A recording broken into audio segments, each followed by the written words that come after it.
दोन्ही राष्ट्रवादी एकत्र येऊन विलिनीकरणाची घोषणा ही 8 फेब्रुवारीला होणार होती अशी माहिती विश्वसनीय सूत्रांकडून एबीपी माझाला समजते।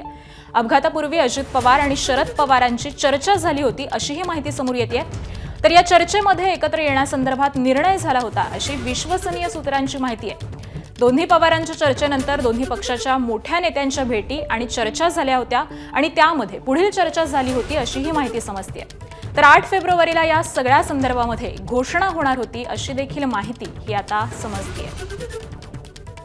आताच्या क्षणाची ही एक मोठी बातमी आपण पाहतोय। दोन्ही राष्ट्रवादीचं विलिनीकरण होणार अशी चर्चा ही गेल्या काही दिवसांपासून सुरू होती आणि या दोन्ही पक्षांमध्ये ही चर्चा यापूर्वी झालेली आहे अशी माहिती समोर येते आणि 8 फेब्रुवारीला या सगळ्या संदर्भामध्ये अधिकृतपणे घोषणा होणार होती अशी देखील माहिती ही विश्वसनीय सूत्रांनी एबीपी माझाला दिलेली आहे। या सगळ्याच संदर्भामध्ये शरद पवार आणि अजित पवार यांची एकमेकांसोबत चर्चा झालेली होती। तर या दोनही पक्षांच्या प्रमुख नेत्यांची देखील या सगळ्याच संदर्भामध्ये चर्चा झालेली होती आणि हा निर्णय 8 फेब्रुवारीला घोषित करण्यात येणार होता। मात्र त्याआधीच अजित पवार यांचं अपघाती निधन झालेलं आहे।